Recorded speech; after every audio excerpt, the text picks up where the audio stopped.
아, 요즘 국민의당이 있나요? 역사 속으로. 아, 있구나. 있어요. 어디에 있나요? 여의도에 있나요? 광주에 내려갔더라고요. 아, 그렇구나. 예. 이것들이. 우리는 총선만 생각을 하고 총선이 너무 멀리 남았어. 뭐 3년 가까이 남은 거 정말 답답하다 했는데 네. 생각해 보니 지방선거가 지금 코앞에 다가온 거예요. 그렇죠. 근데 이 상태로 그냥 그대로 두면 완전히 망하게 생겼거든요. 그렇죠. 이제 와서 광주나 호남 쪽 내려가가지고 사죄하고 막 무릎 꿇고 그러는데 나 진짜 그분들의 그 워딩에서 정말 재밌는 걸 발견했어요. 그래요? 대선에 져서 죄송하게 생각합니다. 그게 뭔 말이야? 그쪽 분들이 찍은 거 문재인인데 누구한테 죄송하다고 하는 거야? 안철수한테 미안한가? 그러니까 그 공감 능력이 떨어지는 거고. 아, 저 안철수 씨 요즘 뭐대요? 그건 몰라. 나도 관심 몰라? 없어 이제. 진짜? 뭐 하나? 곤 위드 더 윈드. 지금 안철수는 이회창급으로 지금 아직 끝날 뻔으로 노세.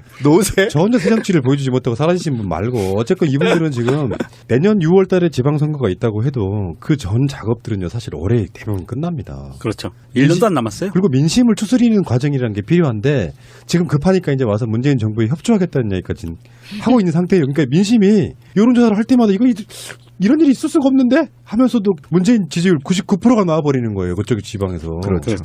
그러니까 이게 정신 바짝 드는 건데 아까 말한 것처럼 대선에 져서 죄송합니다. 이것은 사과일 것도 없고 정말 하지 말아야 될 말을 저는 했다고 보는 거죠. 박주선 씨가 이런 말도 했어요. 국민의당이 존재하기 때문에 호남 인재가 문재인 정부에서 대우를 받는 거다. 좀 이상하긴 한데 국민의당이 민주당을 견제하기 때문에 호남 민심을 잃지 않기 위해서 문재인 정부는 호남 인재들을 등용하는 거기 때문에 호남 분들은 우리를 좀 지지해 주세요. 이렇게 얘기하고 있는 거야. 아니 맞는 말일 수 있는데 약 10% 정도는 맞죠. 틀린 말은 아니지. 틀린 말은 아니야. 예, 그렇죠. 그리고 또 웃기는 게 문재인 정부 발목 잡는다는 거는 오해다. 자기들은 문재인 정부의 성공을 위해서 최선을 다해서 돕겠다. 뭐 손목을 잡나요? 손목을 잡는다는 건 그렇게 안 할 수도 있어요. 같이 간다는 협치임이고 발목을 잡는다는 건 물고 늘어진다는 거거든. 국기신이고 그렇게 얘기를 하니까 당장 홍준표가 이렇게 얘기를 했어요. 국민의당을 보고 저거 뭐잖아 흡수될 땅 이렇게 평가를 했어요. 그러니까 민주당이 흡수될 땅이다라고 표현을 해버려요. 네, 바른정당도 흡수하겠다고 했고 양당은 없어질 거다 이렇게. 그러니까 또 박주선이 이렇게 맞받아칩니다. 어디서 딱이 맞은 말을 하고 있다고. 지금 이건 난리도 아니에요. 지금 그래서 자유한국당하고 국민의당하고 지금 전쟁이 오늘부터 시작을 했어요. 재밌네. 네, 아주 재밌어요. 관전 포인트가 굉장히 재밌습니다. 홍준표가 지금 그렇지 않아도 홍준표 얘기가 나와서 하는 놀인데 홍준표가 지금 중앙일보 때 지금 피소당한 상황이잖아요. 예. 홍석진이 디스하다가 예. 그렇게 말 함부로 하다가 나중에 나는 그 홍준표의 입에서 나중에 무슨 국제적인 분쟁이나 전쟁 날 것 같아. 저도 어떻게 말을 그렇게 함부로 하냐. 그래서 저는 아까 사법부 개혁 얘기가 있었는데요. 사법부가 만약에 올바른 거였다 이 막말 못해요. 다 기소하면 정치 못하게 막아버리면 돼요. 그 죄가 굉장히 크거든요. 근데 사회적 리더라고 해서 죄를 약하게 주기 때문에 그래요. 맞아. 이게 굉장히 심각한 문제거든요. 대접해줘 버려. 대법원에 지금 홍준표 성완종 리스트 사건에 대한 최종 판단이 이제 금방 나오는데요. 예. 홍준표는 1차 관문으로 당권도 쥐고 싶지만 만약에 홍준표의 그 가벼운 주둥아리는 이렇게 변질시켜버릴 거란 말이야. 야당의 당권이 유력하거나 또는 당권을 쥔 사람에 대한 정치 탄압으로 법원이 유죄를 선고했다. 이렇게 나온단 말이에요. 아니 신년이도 뭐 씨발 정치 탄압이라고 하는데 그거는 받아들이는데 제대로 된 사람이라면 재판부가 유죄 판결을 해야 됩니다. 이거 죽여줘야 돼요. 그런데 왜 지금 이 아이가 그 당대표로 나오냐면 그 재판에서 유리한 점을 얻으려고 하는 거예요. 왜 그러냐면 이 대한민국 재판부가 사회 유명 인사한테 굉장히 관대하고 느슨해요. 그러니까 그래서 그걸 노리는 건데 저는 이번 참에 그런 질문을 한번 던져보고 싶어요. 우리 패널하고 애청자분들한테 왜 야당 정치인들은 광주와 호남의 민심을 얻으려고 할까요? 그럼 그거 모른 척해도 되거든요. 왜 그럴까요? 국민의당은 본인들의 그 지역 기반이잖아요. 아니 더불어민주당도. 더불어민주당이요? 왜 그랬을까요? 더불어민주당은 호남이라는 그 갖고 있는 상징성이 있잖아요. 그러니까 그 상징이 호남은 민주화 운동의 선봉이었고요. 중심이었어요. 그 정신을 이어받는 거예요. 예. 제가 그 얘기예요. 그걸 그러니까 이어받는 거기 때문에. 예, 그쵸. 바로 핵심 정확히 하셨는데 민주화 운동뿐만 아니에요. 반독재 투쟁. 예, 그것뿐만 아니에요. 독립운동. 그것뿐만 아니에요. 계속 내려가 보세요. 계속 내려가요? 네. 백제. 22담로부터 시작되는 거예요. 제대로 가셨어요. 22담로부터 계속 개혁인데, 그러니까 조광조나 박상이나 뭐 여러분들이 알고 있는 김종직이나 다 전라도 사람이에요. 전라도 사람이 이상하게 개혁과 혁신을 계속 주장해 왔어요. 그 지역이. 그런데 통일을 가야 되잖아요. 여러분들 많이 들어봤을 거예요. 호남 정신으로 통일을 해야 된다. 이런 얘기를 들어봤을 거예요. 그런데 이 얘기에 뭐가 있냐면, 여러분들 있잖아요. 영남의 혼이란 얘기를 들어봤어요? 이 혼은 유일하게 호남만 써요. 왜 그럴까요? 혼이란 말 있잖아요. 혼. 이건 호남에만 붙거든요. 강원도의 혼이란 소리 들어봤어요? 없어요. 한번 찾아보세요. 오로지 호남의 혼만 나와요. 그게 왜 그런지 아세요? 그만큼 혼에 깊은 혼이 담겨 있는 지난 1000년, 2000년 역사의 한민족의 변함없는 철학을 내포하고 있기 때문에 그렇단 말이에요. 변하지 않았어, 호남은 한 번도. 외세의 침략에서도 그 혼을. 외세가 와서 토벌 작전을 하면 도망가 버렸어. 어디로 갔어요? 지리산. 아니죠. 1800년도 빨리. 1980년도 어디로 갔어요? 탄압하니까 일본이 와서 죽이려고 하니까 어디 대토벌 작전. 우금치. 1009년도인가 7년도 했잖아. 어디로 갔어? 아니죠. 제주도? 아니죠. 연변으로 갔잖아요. 그래서 독립군이 됐잖아요. 그래서 노무현 정부하고 문재인 정부하고 김대중 정부, 그다음에 이상적 사회론이 바로 남북 통일, 호남의 정신 남북 통일 한다는 얘기는 호남의 넋이 바로 남북 통일의 철학이 된다는 거예요. 그게 뭐냐면 같이 활동했어. 북한 애들하고 같이. 일본 놈 싸웠어. 이걸 확대한 게 바로 평화이고 통일인 거예요. 근데요. 그래서 전라도의 마음을 얻으려고 하는데, 제가 마무리할게요. 국민의당이 이걸 다 잃어버렸어. 이미. 혼을 잃어버렸다니까? 국민의당이? 그러고 나 가서 인사해. 그럼 호남인들이 뭐라고? 저 새끼 넋이 없는 새끼. 넋 나간 새끼. 이렇게 얘기한다고. 이해 가시죠? 네. 넋이 없는 새끼. 그 끝난 겁니다. 국민의당 이미 빨리 더불어민주당 합류해서 문재인 정부 성공을 비는 게 맞습니다. 그럼 받아줘? 받아줘야 됩니다. 넉은 마음을 받아주고 받아주는 게 좋습니다. 어쨌든 뭐 호남의 혼 이야기는 이제 넛과 한 얘기.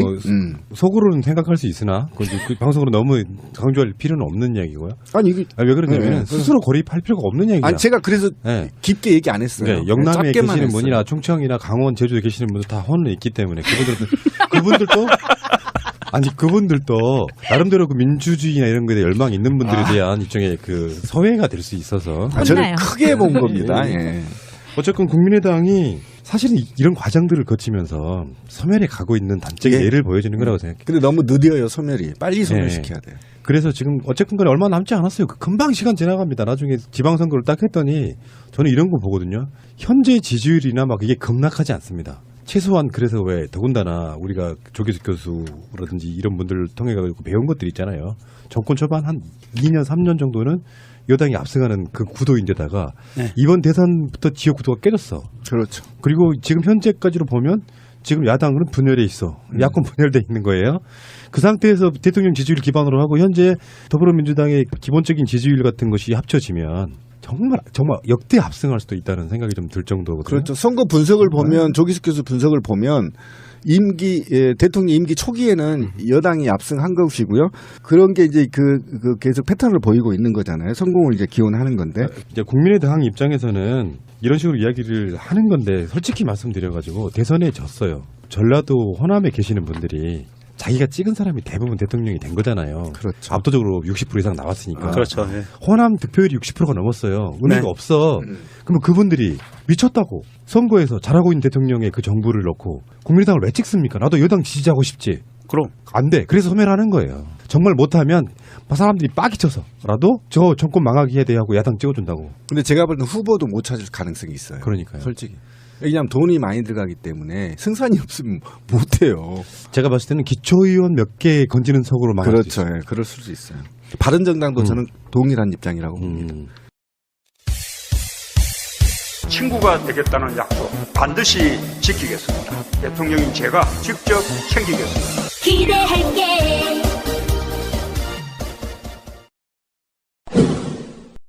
정부세 파동.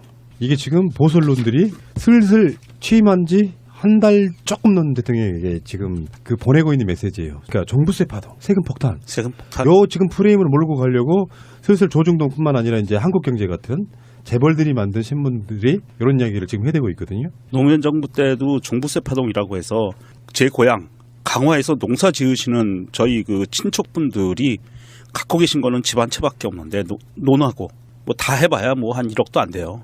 그런데 노무현이가 세금 올려서 나 세금 때문에 이제 죽게 생겼어 막 이런 이야기를 하게 만들었었거든요. 그게 종부세 파동이었어요. 종합부동산세. 우리 그 문재인 정부에서도 지금 복지에 관한 지출을 늘리기 위해서는 증세를 해야 된다는 기본적인 개념은 있잖아요. 그러면 이 증세를 어떻게 잘 해야 되는가라는 부분에 그 지금 현재 사실은 와 있는 거예요. 그래서 지금부터 계획을 세워서 올 연말까지 해서 내년 예산안을 잡거든요. 그러기 위해서는 지금 이거를 다듬어야 되는데 종합부동산세와 소득세와 법인세 이런 부분 이제 차근차근 밟아갈 겁니다. 그래서 지금 종합부동산세를 증세한다는 이야기가 나오고 있는 거고요. 뭐 어마어마하게 많이 올리는 거는 같지는 않아요. 근데 뭐 이거에 대해서도 사실은 이제 재산이 좀 많은 분들은 반발을 하죠. 근데 이게 지금 좀 잘못된 것 같은데요. 그 아까 논 갖고 있는 분 안 올라가는 종합부동산세는 아니 그러니까 그렇게 착각을 하고 6억 이상, 아니 그러니까 그러니까 40억 원 이상, 그러니까 시골에서 9억 이상. 막말로 얘기해서 갖고 있는 거 하나도 없는 사람이 그렇지. 나 세금 뺏어간다고 노무현이 이렇게 이야기를 했던 프레임을 만들고 근데 있다고. 그래서 제가 계속 얘기를 한 건데요. 우리나라 사람들이 세금에 대해서 민감한 이유가 있어요. 역사에서 가장 징발을 해갔기 때문에 그래요. 국가가 무자비하게 막 갔잖아요. 우리나라 굉장히 심합니다. 역사 공부하면. 그래서 막 화전민이 되고 그랬잖아요. 그런데 그래서 민감한데 솔직히 있잖아요. 이럴 때 나는 문재인 대통령이 이랬으면 좋겠어요. 모든 대기업들은 토지를 가질 수 없다. 이렇게 치는 거야. 쳐놓고 종합부동산한테 딱 때리거나 뭐 이래야 되는 종합부동산 그냥 때리니까 우리 국민들이 80%는요 전혀 관계없는 거예요. 예. 20%의 재산이 몰려있는 사람. 제가 최근에 화가 난 20%도 안 될 것 같아요. 네, 10% 정도 될 거예요. 제가 화가 난 게 뭔지 아세요? 대한민국 부동산의 80%를 상위 20%가 가지고 있는 거잖아요. 그러니까 이 방송을 듣는 10명 중에 8명은 아무 관계 없어. 그냥 올려 해야 돼. 네, 그런데 최근에 그런 얘기가 있더라고요. 회에 우리 많이 그 회에 우리 예청자분들이 계신데 죄송합니다. 국내에 막 30억, 40억, 50억, 100억짜리 빌딩에 세를 받으면서 본인은 회에 사시더라고요. 저는 그런 분들도 이게 일제조사해서 팔게 하거나 팔고 그냥 괜히 세만 해외로 빠져나가는 거잖아요. 그러니까 그런 것도 좀 종합적으로 하는데 제발 있잖아요. 국민의 80%는 세금을 더 거두면 혜택 본다는 것만 아십시오. 이것만 기억하면 돼요. 그러니까 국민들이 많이 전 수준이 올라갔다고 그렇죠. 생각했는데 이제 올라왔죠.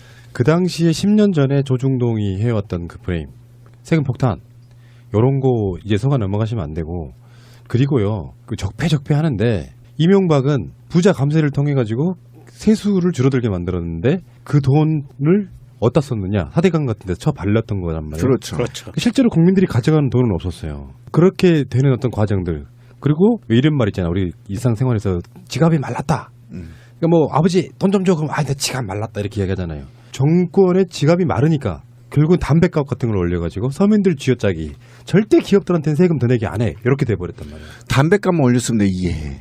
사드 도입해가지고 중국이 나와가지고 지금 중소 여기 숙박업 다 망해버렸어. 세금만 얘기하는 거니까. 어쨌건 그런 방식으로 해서 나라를 망쳐놨는데 또 이게 조중동이나 이런 보수 언론들이나 재벌들이 이 장난을 하고 있는 거예요. 지금 넘어가면 안 된다. 그러니까 예를 들어서 무슨 포털이나 이런 데서 기사 보도를 보니까 또 세금이 엄청 오른다더라 이제 소문 막 퍼뜨려요. 그럼 사람들 인식 속에 세금이 오를까 보지 하고 이제 잔뜩 긴장하고 있는데 그 보도의 프레임 속에는 절대 부자 증세를 못하게끔 만들려고 하는 의도가 계속 소문을 퍼뜨리는 거예요. 그리고 그래서 그걸 확대하죠. 네. 그리고 기사 제목에도 뭐 부동산 보유세 오른다, 종부세 파동 다시 오나 이런 식으로 그렇게만 하면 프레임을 돼. 앞에다 충격. 네. 단독, 단독, 일파만파. 네. 이게 지금 그 수치를 한번 살펴봐야 돼요. 그 지금 종부세 파동이라고 얘네들이 떠들고 있지만 잘 보셔야 될 게 대한민국의 부동산 보유세 실효세율은요 현재 0.279%인데요. 이것을 0.3%로 올리겠다는 이야기거든요. 근데 미국은 1.4%예요. 5분의 1 수준이죠. 예, 덴마크도 0.7% 정도 되고요. 대만이 0.32%예요. 예. 근데 저는 문재인 대통령과 그 관료들한테 그 얘기를 하고 싶어요. 이만한 기회가 없다. 당신이 임기가 끝나도 다음 대통령한테 이렇게 좋은 기회가 오지 않는다. 지지율이 80% 이상 올라가서 이거는 개혁하라는 겁니다. 미친 듯이 해버려야 돼요. 앞뒤 볼 것 없이 단 제발 있잖아요. 이런 종부세를 올리면 어디에다 쓰고 어떻게 한다는 걸 대차 대조표를 좀 TV에 공개하십시오. 그러면 국민들 박수치고 환영합니다. 아, 정보 공개한다 그랬어요. 네, 다 공개해버리는 거예요. 지금 다 까놓고. 그러면 쟤네들 꼼짝 못합니다. 그때 21일 날 청와대하고 더불어민주당이 부동산 과표 현실화만 해도 됩니다. 보유세 인상하겠다 이런 네. 부분들이 있고요. 다른 건 몰라도 이제는 계급투표처럼 부자와 일반 서민들이 구분해서 다수인 사람들이 지지해가지고 만들어낸 대통령이면 이런 지점도 있어야 됩니다. 그래, 나 세금 10,000원 더 낼게. 그렇지. 그러면 대신에 부자들은 너 이게 갖고 있는 10만 원 내. 선진국 수준으로 내줘. 그렇지. 자본주의 국가에서 세금이란 게 뭐냐면 부의 재분배잖아요. 맞아요. 그거를 안 하겠다는 거거든. 그러니까 그런 측면에서 봤을 때 저는 문재인 대통령도 의지가 확고해요. 이런 부분에서. 근데 거기에 조중동이 이제 애들은 노무현 대통령 죽이는 방식으로 가면 안 된다. 그래서 우리가 팟캐스트가 존재하는 거 아니겠습니까? 아직 예, 멀었어요. 맞아요. 그 단타를 우리 대중, 민중이 맞아줘야 돼요. 아무리 문재인이라도 몇 대 터지면 아파요. 그러니까 우리가 막아야 돼요. 알겠습니다. 우리가 촛불을 켜야 돼요. 이 세금 증세 부분도 이 증세하는 걸 뭐 4조 5천억 정도의 증세 효과가 난다고 하는데요. 오늘 뉴스에 나온 게 있어요. 스팟 뉴스로 나오고 사라졌는데 2016년도 대한민국 공공부문, 공무원만이 아니에요. 공공부문의 수익이 얼마나 됐는지 아세요? 이게 돈이 남았어요. 공공부문에서 1년 장사한 게 44조랍니다. 그러니까 이런 뉴스들을 보면 지금 청와대에서도 아주 무릎을 딱 쳤을 거예요. 자, 공공부문은 수익을 낼 필요가 없는 부분이잖아요. 그 부분이 세금과 같이 부의 분배, 복지에 쓰일 수 있는 그런 방안도 만들어주면 굉장히 좋겠다 하는 생각을 해요. 자, 알겠습니다. 첩첩산중이네요. 정권만 바뀌면 막 우리들 뜻대로 되는 줄 알았지. 아니야. 뭐 씨발 정치 탄압이라고 하는데 그거는 받아들이는데 제대로 된 사람이라면 재판부가 유죄 판결을 해야 됩니다. 이거 죽여줘야 돼요. 그런데 왜 지금 이 아이가 그 당대표로 나오냐면 그 재판에서 유리한 점을 얻으려고 하는 거예요. 왜 그러냐면 이 대한민국 재판부가 사회 유명 인사한테 굉장히 관대하고 느슨해요. 그러니까 그래서 그걸 노리는 건데 저는 이번 참에 그런 질문을 한번 던져보고 싶어요. 우리 패널하고 애청자분들한테 왜 야당 정치인들은 광주와 호남의 민심을 얻으려고 할까요? 그럼 그거 모른 척해도 되거든요.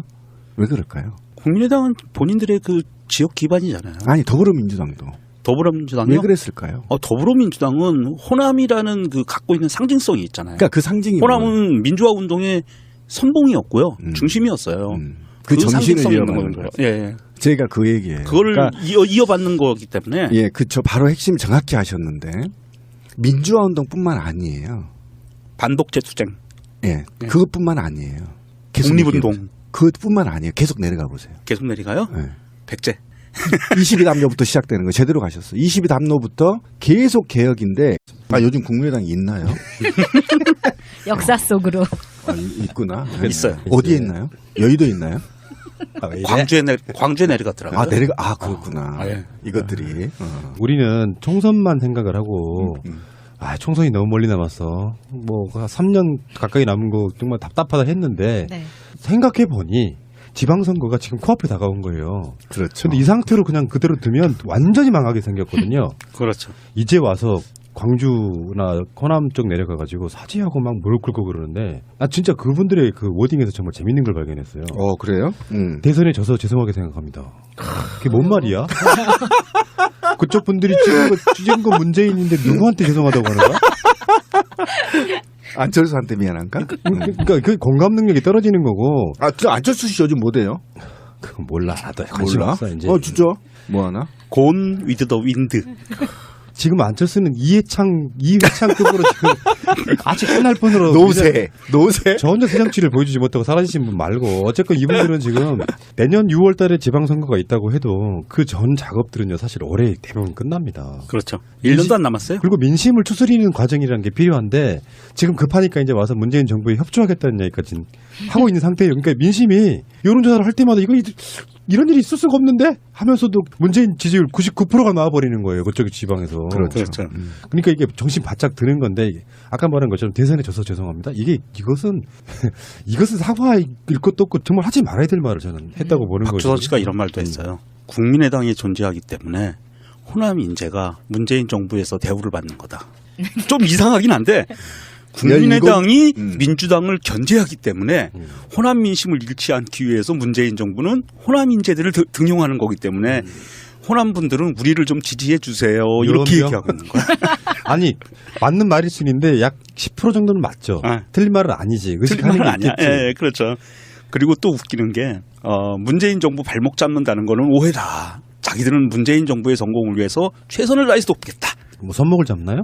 손목을 잡는다는 건 그렇게 안 할 수도 있어요. 같이 간다는 협치임이고 발목을 잡는다는 건 물고 늘어진다는 거거든. 그렇게신이고 그렇게 얘기를 하니까 당장 홍준표가 이렇게 얘기를 했어요. 국민의당을 보고 저거 뭐잖아 흡수될 땅 이렇게 평가를 했어요. 그러니까 민주당이 흡수될 땅이다라고 표현을 해버려요. 바른정당도 흡수하겠다고 했고 양당은 없어질 거다 이렇게. 그러니까 또 박주선이 이렇게 맞받아칩니다. 어디서 딱이 맞은 말을 하고 있다고. 지금 이건 난리도 아니에요. 지금 그래서 자유한국당하고 국민의당하고 지금 전쟁이 오늘부터 시작을 했어요. 재밌네. 네, 아주 재밌어요. 관전 포인트가 굉장히 재밌습니다. 홍준표가 지금 그렇지 않아도 홍준표 얘기가 나와서 하는 놀인데 홍준표가 지금 중앙일보 때 지금 피소당한 상황이잖아요. 예. 홍석진이 디스하다가 예. 그렇게 말 함부로 하다가 나중에 나는 그 홍준표의 입에서 나중에 무슨 국제적인 분쟁이나 전쟁 날 것 같아. 저도 어떻게 말을 그렇게 함부로 하냐. 그래서 저는 아까 사법부 개혁 얘기가 있었는데요. 사법부가 만약에 올바른 거였다 이 막말 못해요. 다 기소하면 정치 못하게 막아버리면 돼요. 그 죄가 굉장히 크거든요. 근데 사회적 리더라고 해서 죄를 약하게 주기 때문에 그래요. 맞아. 이게 굉장히 심각한 문제거든요. 대접해줘 버려. 대법원에 지금 홍준표 성완종 리스트 사건에 대한 최종 판단이 이제 금방 나오는데요. 예. 홍준표는 1차 관문으로 당권도 쥐고 싶지만 만약에 홍준표의 그 가벼운 주둥아리는 이렇게 변질시켜버릴 거란 말이야. 야당의 당권이 유력하거나 또는 당권을 쥔 사람에 대한 정치 탄압으로 법원이 유죄를 선고했다. 이렇게 나온단 말이에요. 아니 신년이도 그러니까 조광조나 박상이나 뭐 여러분들이 알고 있는 김종직이나 다 전라도 사람이에요. 전라도 사람이 이상하게 개혁과 혁신을 계속 주장해 왔어요. 그 지역이. 그런데 통일을 가야 되잖아요. 여러분들 많이 들어봤을 거예요. 호남 정신으로 통일을 해야 된다. 이런 얘기를 들어봤을 거예요. 그런데 이 얘기가 뭐가 있냐면 여러분들 있잖아요. 영남의 혼이란 얘기를 들어봤어요. 이 혼은 유일하게 호남만 써요. 왜 그럴까요? 혼이란 말 있잖아요. 혼. 이건 호남에만 붙거든요. 강원도의 혼이란 소리 들어봤어요? 없어요. 한번 찾아보세요. 오로지 호남의 혼만 나와요. 그게 왜 그런지 아세요? 그만큼 혼의 깊은 혼이 담겨 있는 지난 1000년, 2000년 역사의 한민족의 변함없는 철학을 내포하고 있기 때문에 그렇단 말이에요. 변하지 않았어, 호남은 한 번도. 외세에 침략했어도 그 혼을. 외세가 와서 토벌 작전을 하면 도망가 버렸어. 어디로 갔어요? 지리산. 아니죠. 1800년도 빨리. 1980년도 어디로 갔어요? 탄압하니까 일본이 와서 죽이려고 하니까 어디 대토벌 작전. 우금치. 1009년도인가 7년도 했잖아. 어디로 갔어? 아니죠. 제주도? 아니죠. 연변으로 갔잖아요. 그래서 독립